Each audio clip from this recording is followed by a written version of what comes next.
kitchen. So, do we have Hocus Pocus super fans in the house? Let me hear. Hocus Pocus is one of my faves. I think I still watch it every Halloween. It's gonna be 30 years this year. Is that true? Yeah. But it's 30. That's crazy. I mean, look in the mirror every day. It's release date, right? I think we can go by that. We can go by the release date, right?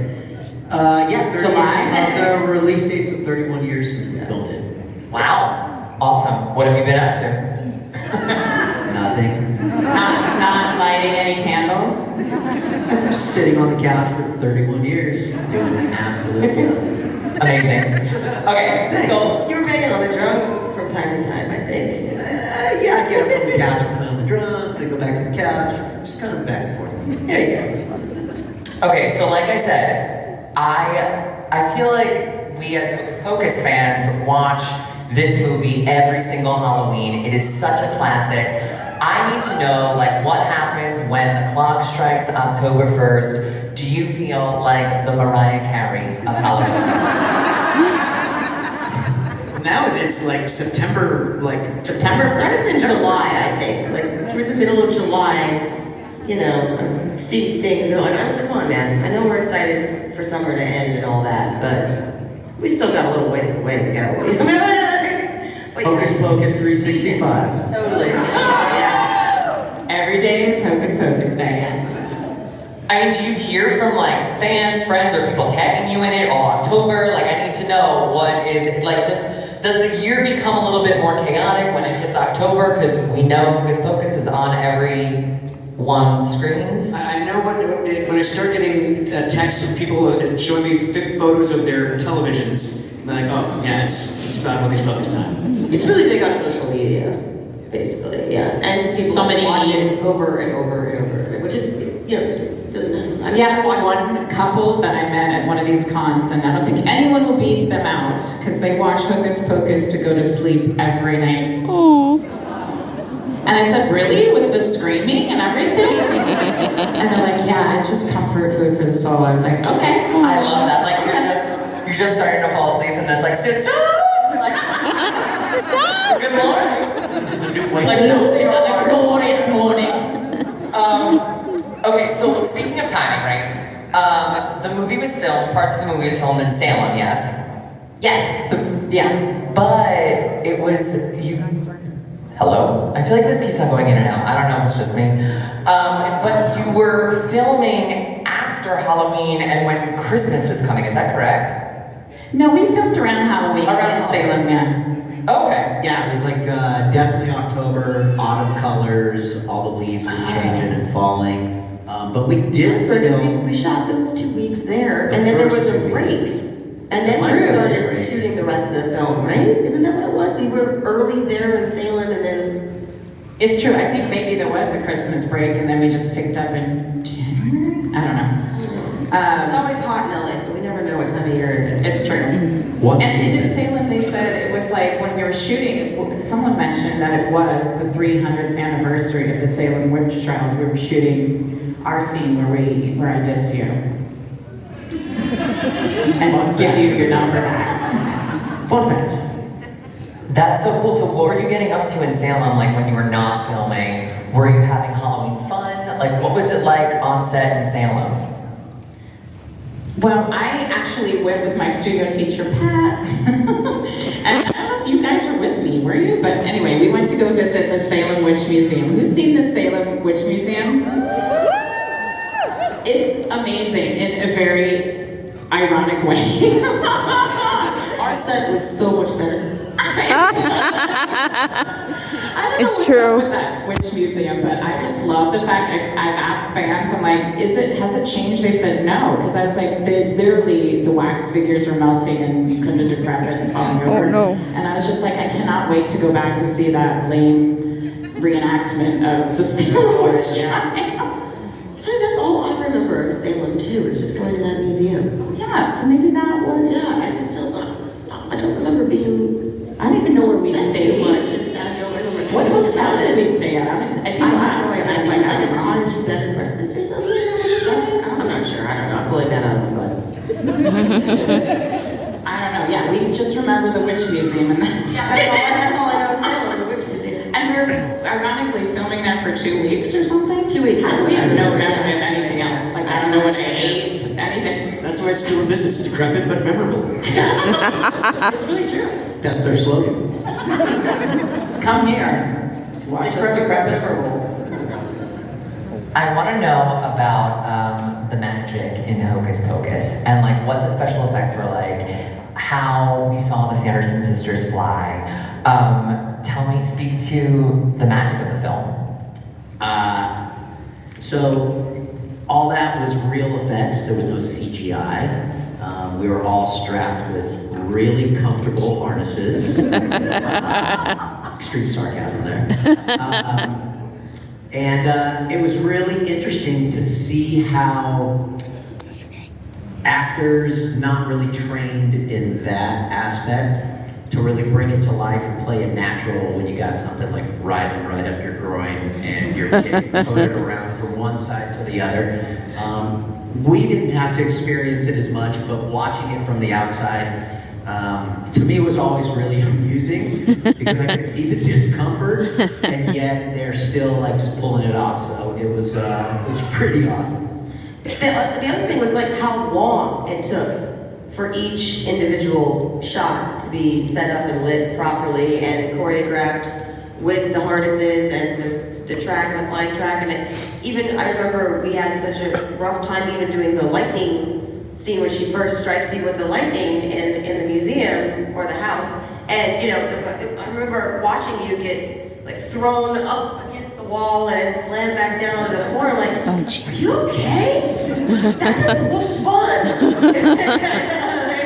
It was a blast. But yeah, no, it was you know, that was the fun of it. But in between those little moments, it was just a lot of sitting around and waiting. Are they ready yet? Be here, stand here, look there. Are they ready yet? No, still not filming anything. Okay, great. But then also, we did have a little bit of CGI. It was very, very early days, but only with the cat. Yeah. The Binks. So that was used great for for that. And so it was interesting. Remember, you and I, we went and we saw like they tried to explain it to us, this new technology that was going to take over the world. And well, they were right.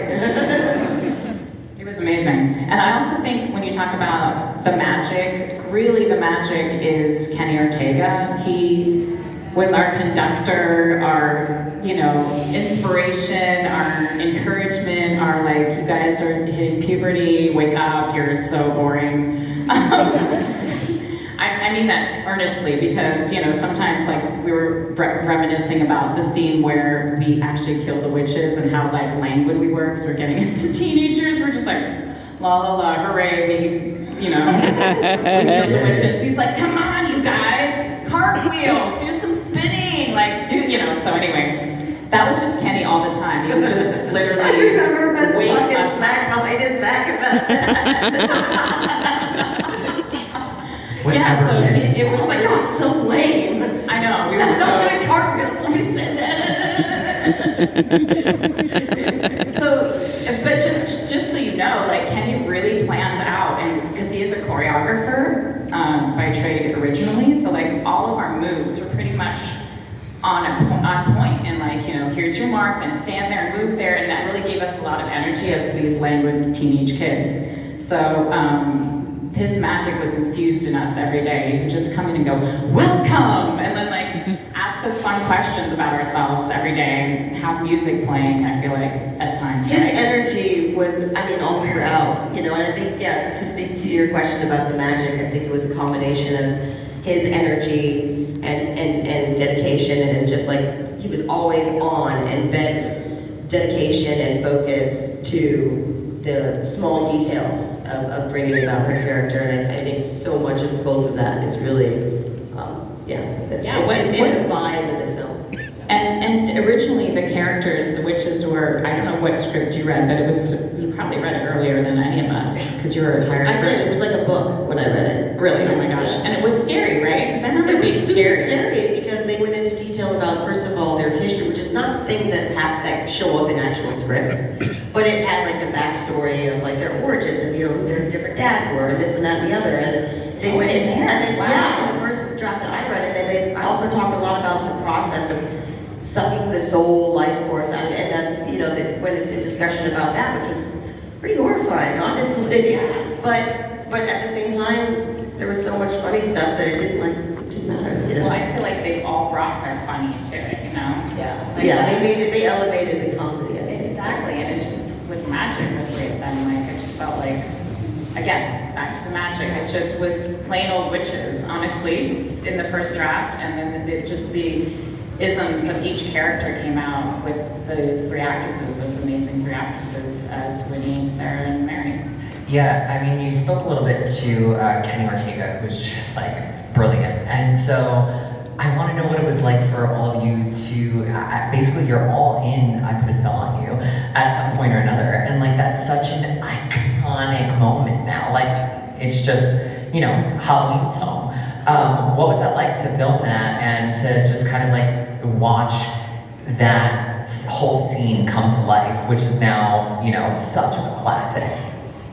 I mean, I always felt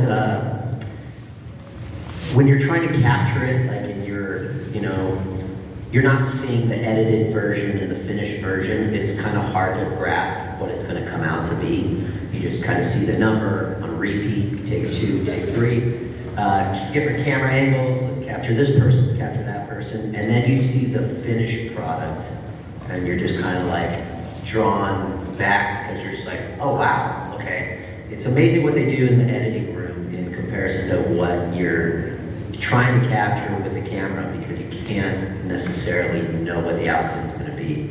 So yeah, I mean, I didn't really anticipate what a big number and how good it would come out until I actually saw it finished. I think for me, I don't know what you thought, Thora, but I remember, because I really didn't speak in that scene, which is a long scene, I didn't really say anything, but I just remember observing all the background actors, you call them now, being so on it and having their own character, like they knew who they were. It was like they had done, you know, backstories before even being, you know, coming on set, and it was like sweaty in there, and I just remember like, they were ready, they were partying, and I just remember Kenny being on the microphone and just calling out to them, and they're like, woo! And he's like, are you ready? And I was like, woo! You know, it's just like, it was a real party going on there. I remember it took about 2 days, if not like 2.5 days for sure, to film that. And yes, it was a party, and I think some of those backstories developed over those 2 days, because I remember the energy shifting amongst the background actors. You know, for the first day, they're super pumped, super excited. Oh my God, Bette Midler's gonna be on stage, it's gonna be awesome. And then by the end of that day and heading into the next, I think they were a little over it. And they were kind of like, you know, they weren't trying so hard, they didn't care about their makeup as much, you know, they were just like, whatever, you know, they weren't dancing as, you know. But what I really, really remember was being so jealous, because Omri got to go on stage with all of them. I'm like, That's awesome. that was my big takeaway. Like, so yeah, Thank you, Max, for that introduction. Jason, tell me a little bit about your experience getting to voice the famed cat of Hocus Pocus. Thank you. It's so gratifying to be here, but I still feel like the guy that went to the high school reunion, but he only went to school for like 1 day. But I'm so happy to share the because I came in. I don't know if y'all realize. Thank you. Aww. I love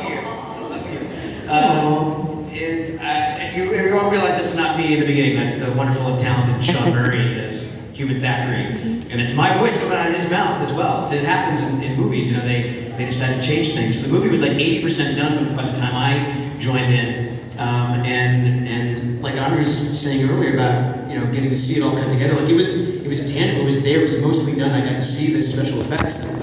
And even had some like temp music going on.